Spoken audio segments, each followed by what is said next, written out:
ईद के दिन सुबह मिठाई बनाने के लिए माँ फातिमा रदी अल्लाहु अन्हा बहुत ही मसरूफ थी। आटा गूंथने और दीगर तैयारियों में लगी हुई थी, क्योंकि सुबह ही सारे काम पूरे करने थे। दूसरी तरफ 8-10 साल के मासूम से दो भाई अपना खेल छोड़कर माँ के पास आ गए। उनके मासूम लहजे में एक सवाल था, अम्मा तुम्हें याद नहीं, आज ईद है, जरा बाहर आकर देखो तो सही। मोहल्ले के लड़के लड़कियां नए नए कपड़े पहनकर कितना खुश हो रहे हैं, और हम दोनों ने तो अभी तक नए कपड़े भी नहीं पहने। क्या इसका मतलब यह है कि हम आज ईद नहीं मनाएंगे? थोड़ी देर बाद वे फिर कहने लगे, अम्मा जल्दी से हमारे नए कपड़े पहना दो, हम भी उनके साथ खेलते खेलते ईदगाह जाना चाहते हैं। जब अब्बू आएंगे तो उन्हें हमारे साथ भेज देना, हम उनके साथ वापस लौट आएंगे। माँ ने बच्चों के सिर पर मोहब्बत भरा हाथ फेरा, उनके माथे को चूमा और बोली, अभी ईदगाह जाने में काफी वक्त है बेटा, तुम लोग बाहर जाकर थोड़ा घूम फिर आओ, फिर मैं तुम्हें नए कपड़े पहना दूंगी। हो सकता है तब तक तुम्हारे अब्बू भी आ जाएं, शायद वह तुम्हारे लिए नए कपड़े लेकर आएं, तब मैं तुम्हें नए कपड़े पहना दूंगी और तुम अपने अब्बू के साथ ईदगाह चले जाना। अब जाओ बेटा, बाहर जाकर थोड़ा खेलो, इस बीच मैं अपने काम निपटा लूं। दोनों भाई बोले, जी अम्मा। फिर छोटा भाई अचानक सवाल करने लगा, अम्मा क्या अब्बू हमारे लिए नए कपड़े लेने गए हैं? माँ ने दोनों बच्चों को अपने गले से लगा लिया, उनके माथे पर प्यार से चूमा और अपने दिल के आंसू पोंछते हुए हंसकर कहा, हाँ बेटा तुम्हारे लिए नए कपड़े आएंगे, तुम्हें जरूर पहनाऊंगी, अब तुम लोग बाहर जाकर खेलो, सब ठीक हो जाएगा। माँ ने अपने रब पर यकीन करके अपने बच्चों को दिलासा दिया। दोनों भाई खुशी खुशी बाहर चले गए। माँ ने अपने आंचल से आंसू पोंछे और मजबूरी में अपने काम में दोबारा मशगूल हो गई। कुछ देर बाद दोनों भाई फिर रोते हुए घर लौट आए। उन्होंने कहा, अम्मा वे लोग हमें अपने नए कपड़े दिखाकर चिढ़ा रहे हैं। वे कहते हैं, देखो तुम्हारे पास हमारे जैसे नए कपड़े नहीं हैं, अगर होते तो तुम इन्हें जरूर पहनते। वे कहते हैं कि हमारे अब्बू कैसे हैं जो ईद के दिन भी हमारे लिए नए कपड़े नहीं लाए। वे हमें ईदगाह चलने को कह रहे हैं और बोल रहे हैं जल्दी से नए कपड़े पहन कर आओ, अगर आना है। वे खजूर के पेड़ के नीचे खड़े हैं और तब तक हमारा इंतजार करेंगे जब तक हम नए कपड़े पहनकर उनके साथ न चले। अम्मा अब्बू अभी तक क्यों नहीं आए? अम्मी हमें जल्दी से नए कपड़े पहना दो ताकि हम आपके साथ ईदगाह जा सकें। मासूम बच्चों की इस गुजारिश को सुनकर अम्मी अपने जज्बातों पर काबू नहीं रख सकी। आंसू रोकना उनके लिए बड़ा मुश्किल हो गया, लेकिन बच्चे अम्मी को मजबूती से गले लगाकर खामोशी से उनकी ओर देख रहे थे। सब्र खो चुकी अम्मी अपने बच्चों को अपने सीने से लगाकर सिसक सिसक कर रोने लगी। कुछ ही पल में खुद को संभालते हुए अम्मी ने आंसू पोंछे और चेहरे पर जबरन एक हल्की मुस्कान लाते हुए बोली, अभी ईदगाह जाने का वक्त नहीं हुआ है। बेटा तुम लोग इतनी जल्दी क्यों कर रहे हो? नमाज के लिए अभी काफी वक्त है। इस दौरान बाहर जाकर थोड़ा घूम फिर आओ और देखो तुम्हारे अब्बू कहाँ हैं, उन्हें ढूंढ कर ले आओ। तब तक मैं अपना बाकी काम निपटा लेती हूँ, थोड़ा सा ही काम बचा है। अगर तुम्हारे अब्बू नए कपड़े लाते हैं तो मैं तुम्हें बहुत खूबसूरती से तैयार कर दूंगी, फिर तुम मिठाई खाकर अपने अब्बू के साथ ईदगाह जाओगे, ठीक है? दोनों भाइयों ने कहा, जी अम्मी। अम्मी ने अपने दिल को मजबूत करते हुए बच्चों को तसल्ली दी, लेकिन जैसे ही उन्होंने बच्चों के मासूम चेहरों की तरफ देखा, उनकी आंखों में आंसुओं का सैलाब उमड़ पड़ा। बच्चों को अपनी हालत का अंदाजा न हो, इस डर से अम्मी एक कमरे से दूसरे कमरे में जाती रहीं। इधर दोनों मासूम भाई परेशान होकर अम्मी अम्मी कहते हुए अम्मी के पास आए। उन्होंने कहा, अम्मी हम अब्बू को ढूंढने जा रहे हैं। अम्मी ने रूंधे गले से कहा, हाँ जाओ। उनकी आवाज में छुपा दर्द बच्चे समझ नहीं सके।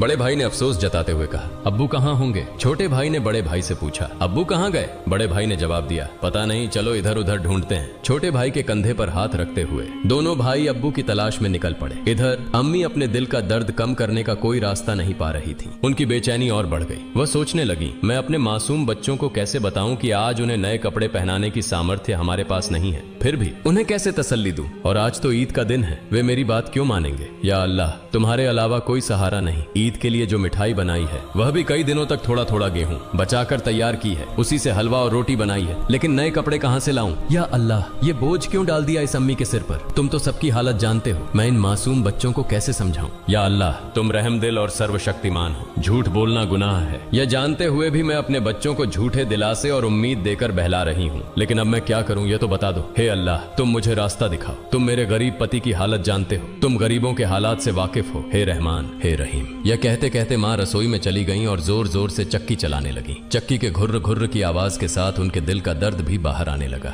आंसू पोंछते हुए भले ही मिठाई बनाने का काम तेजी से चल रहा था, लेकिन जैसे ही यह काम पूरा होने को आया, एक और मुश्किल सामने खड़ी हो गई। तभी अम्मा अम्मा कहते हुए दो मासूम बच्चे हांफते हांफते माँ के पास आकर खड़े हो गए। माँ ने कहा, बोलो बेटा क्या बात है? माँ ने अपनी इच्छाओं और आराम को हमेशा पति की गरीबी को देखकर दबा कर रखा था। वह थोड़े में ही खुश रहती थी, लेकिन आज मासूम बच्चों की छोटी सी ख्वाहिश ने उनके धैर्य को तोड़ दिया। उन्होंने खुद को संभालते हुए बच्चों को गोद में उठा लिया, मुस्कुराने की कोशिश की, उनके माथे पर चुंबन किया और कहा, बोलो बेटा क्या कहना है? दोनों बच्चों ने हाथों से अपनी आंखें मसलना शुरू कर दिया। यह देखकर छोटे भाई ने भी बड़े भाई की नकल कर ली। माँ ने कहा, देखो बेटा, तुम्हारे अब्बा सही समय पर आ जाएंगे। मैं देखो यहाँ तुम्हारे लिए मिठाई बना रही हूँ, तुम मिठाई खाकर ईदगाह जाना, थोड़ा सब्र करो, बस थोड़ी ही देर और। उन्होंने बच्चों को सीने से लगा लिया, उन्हें प्यार से समझाया और कहा, थोड़ा इंतजार करो बेटा, मिठाई अभी तैयार हो जाएगी। छोटे भाई ने आंखें मसलते हुए अचानक पूछा, लेकिन हमारे नए कपड़े अम्मा? यह सुनते ही माँ चौंक गई, जल्दी से बोली, अरे बेटा ऐसा करते हैं, तुम लोग जाकर पहले नहाओ, अभी तक नहाए भी नहीं हो। दोनों भाइयों ने एक साथ कहा, नहीं अम्मा, अभी तक नहीं नहाए। माँ के लिए मासूम बच्चों से छल करना बहुत दर्दनाक था, उनका दिल अंदर ही अंदर जल रहा था। लेकिन उन्होंने हंसते हुए कहा, बेटा बिना नहाए क्या कोई ईदगाह जाता है, जाओ जल्दी से नहाओ, फिर सब तैयार हो जाएगा। दोनों भाइयों ने कहा, ठीक है अम्मा, हम अभी जाकर नहा लेते हैं, आप सब कुछ तैयार रखना, हम जल्दी से आ जाते हैं। दोनों खुशी खुशी नाचते हुए बाहर निकल गए। माँ ने दुआ की, जाओ बेटा, अल्लाह हाफिज। बच्चे तो चले गए, लेकिन माँ के दिल में चिंता और गहरी हो गई। उनका दिल जैसे एक अथाह सागर में डूब रहा था। माँ सोचने लगी, जब वे वापस आएंगे और कहेंगे, हमें नए कपड़े पहनाओ, हम ईदगाह जाएंगे, तब मैं क्या करूंगी। माँ का मन अब और नहीं संभल सका, उनकी आंखों से आंसू फूट पड़े। उन्होंने सजदे में गिरकर अल्लाह से दुआ की, हे अल्लाह, तुम ही मेरा सहारा हो, तुम इस बेबस माँ की मदद करो, तुम मुझे इस स्थिति से बाहर निकालो। हे अल्लाह, तुम्हारे अलावा मेरा कोई नहीं है, मुझे राहत दो, इस स्थिति से मुक्ति दो। इसके बाद माँ किसी उन्मादी की तरह बोलने लगी, हे अल्लाह, तुम तो बच्चों की माँ का दिल समझते हो। 3 बार इन मासूम नासमझ बच्चों को बहला फुसलाकर मैंने किसी तरह संभाल लिया, लेकिन अब क्या करूं, अब क्या कहूं, तुम ही मुझे रास्ता दिखाओ। हे अल्लाह, तुम ही मुझे सहारा दो, तुम सर्वशक्तिमान हो, तुम सब कर सकते हो। फिर उन्होंने जोर से चिल्लाते हुए कहा, तुम सब कर सकते हो अल्लाह, तुम सब कर सकते हो। उधर नहाने के बाद दोनों भाई खुशी खुशी हाथ में हाथ डाले घर की ओर चल पड़े। कुछ ही देर में दोनों भाई हंसते खेलते घर पहुंचे और जोर से आवाज देने लगे, अम्मा अम्मा, हम आ गए अम्मा। लेकिन माँ की ओर से कोई जवाब नहीं आया। छोटा भाई बड़ी मासूमियत से अपने बड़े भाई की ओर देखने लगा और पूछा, भैया माँ बोल क्यों नहीं रही हैं? क्या माँ सो रही हैं? बड़ा भाई छोटे भाई को अपनी बाहों में लेकर उसे दिलासा देने लगा, रुको मैं देखता हूँ। जैसे ही बड़ा भाई माँ को जगाने के लिए हाथ बढ़ाने वाला था, उसी समय दरवाजे पर जोर से खटखटाने की आवाज आई।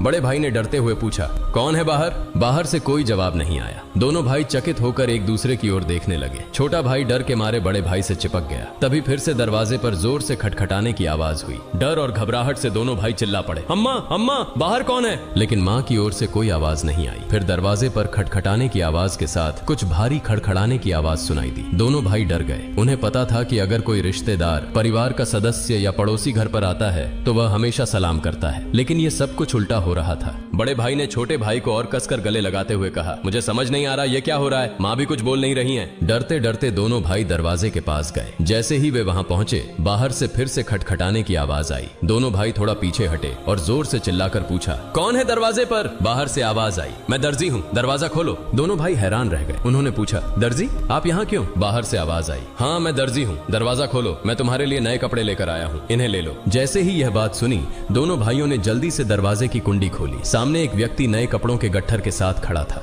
दोनों भाई एक पल के लिए हैरान रह गए। दर्जी ने कपड़े उनकी ओर बढ़ाए। बड़े भाई ने झटपट सारे कपड़े अपने हाथों में ले लिए और छोटे भाई का हाथ पकड़कर तेजी से दौड़ते हुए माँ के पास पहुंचा। उस समय माँ अब भी संभल नहीं पाई थी, वह गुपचुप आंसू बहा रही थी। दोनों भाई बोले, अम्मा अम्मा, देखो दर्जी हमारे लिए कितने सुंदर सुंदर नए कपड़े लेकर आया है, जल्दी से हमें कपड़े पहनाओ, हम ईदगाह जाएंगे।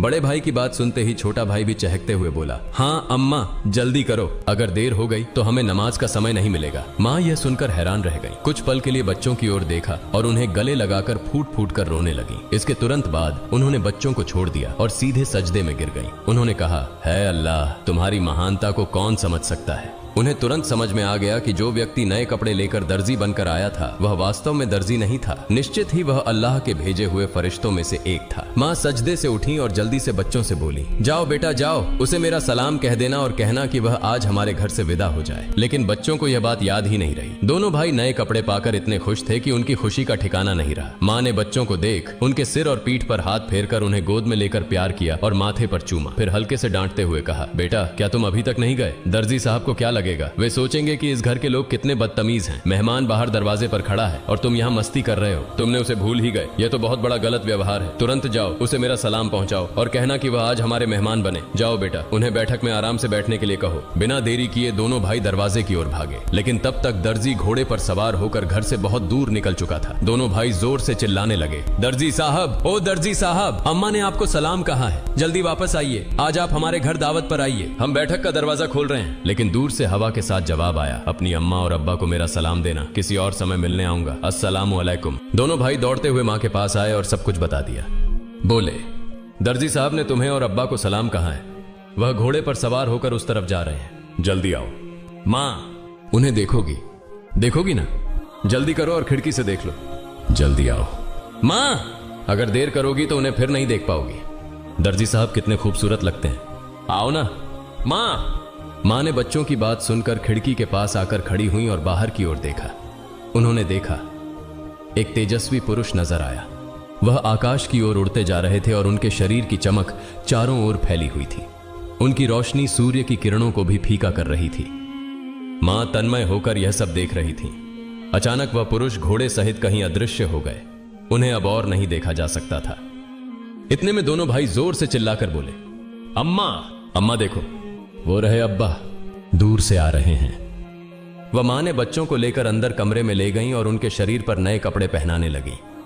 उसकी आंखों से खुशी के आंसू बह रहे थे। दोनों भाइयों ने हैरानी से पूछा, अम्मा, अम्मा, तुम क्यों रो रही हो? मां ने कहा, बेटा मैं क्यों रो रही हूँ यह तुम अभी नहीं समझोगे। तुम्हारी उम्र अभी इतनी नहीं हुई है, लेकिन आज से यह बात याद रखना, एक पल के लिए भी अल्लाह ताला को भूलना मत। अल्लाह को हमेशा याद रखना। जो हमेशा अल्लाह को याद रखता है वह कभी भी मुसीबत में नहीं पड़ेगा। अगर तुम इस छोटी सी बात को हमेशा अपने दिल में बसा लोगे और जिंदगी भर अल्लाह को नहीं भूलोगे तो देखोगे कि अल्लाह हमेशा तुम्हारी मदद करेगा। वायदे वह कभी तुम्हें कठिनाइयों में नहीं डालेगा। माँ अपने बच्चों को यही नसीहत दे रही थी और साथ ही उन्हें नए कपड़े पहना रही थी। जब बच्चों को सजाने का काम पूरा हो गया तो मां ने सुरमे का डिब्बा लाकर छोटे बेटे की आंखों में सुरमा लगाया। बड़े बेटे की आंखों में सुरमा लगाते ही दरवाजे के बाहर से आवाज आई, अस्सलामु अलैकुम या फातिमा तुज जहरा। अंदर से हजरत फातिमा रजी अल्लाह ताला अन्हा ने जवाब दिया, वालेकुम अस्सलाम या अली करीमुल्लाह। छोटा बेटा दौड़कर बाहर गया और चिल्लाने लगा, अब्बा आ गए, अब्बा आ गए। बड़ा बेटा बाहर जाने ही वाला था, लेकिन मां ने उसे रोक लिया क्योंकि उसकी आंखों में सुरमा लगाना बाकी था। मां थोड़ी गुस्से में बोली,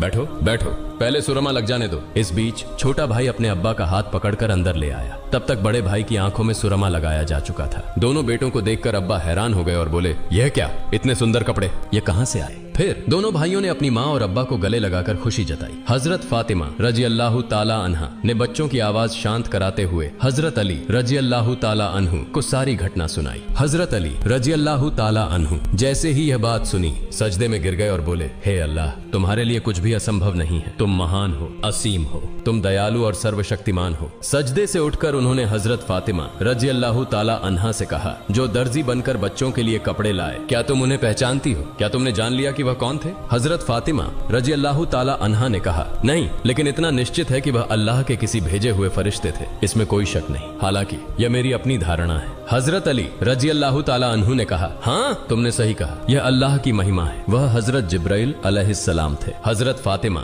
रजी अल्लाह ताला अन्हा की जुबान से अचानक जोर से निकला, अल्लाहु अकबर। यह कहते हुए वह भी सजदे में गिर गईं। उन्हें देखकर हजरत हसन और हजरत हुसैन रजी अल्लाह ताला अन्हुमा भी अपनी माँ के पास गए और उनका हुबहू अनुसरण करते हुए सजदे में गिर गए। प्रिय दर्शकों, आशा है कि आपको यह वीडियो पसंद आया होगा। अगर अच्छा लगा हो तो इसे लाइक और शेयर करें ताकि अन्य मुस्लिम भाई बहन भी इसे जान सकें। और इस तरह की और वीडियो पाने के लिए हमारे चैनल को सब्सक्राइब करें। अस्सलामु अलैकुम।